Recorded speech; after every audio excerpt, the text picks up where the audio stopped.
praktické tipy o Seychelách a angličtine, ktorú tu budeš potrebovať, ak sa sem chystáš.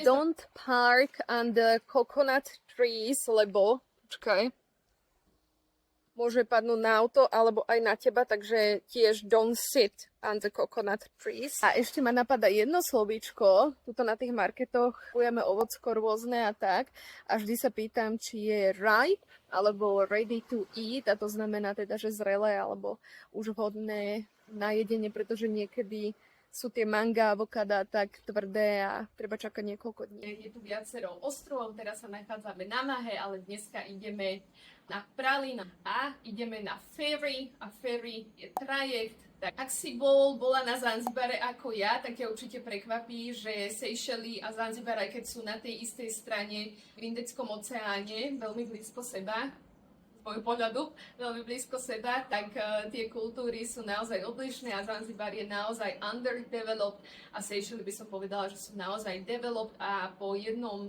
2 dňoch si naozaj zvykneš na to, ako to tu chodí. Developed, rozvinutý, alebo underdeveloped. Poddimenzovaný, by som povedala. Dám tu preklad niekde, bude tu. Verím, že som ti ukázala a priblížila Seychely trošku viac, možno aj nejakú tú anglickú slovnú zásobu, ktorú tu určite budeš potrebovať, a pre viac tipov mi hoď follow a like.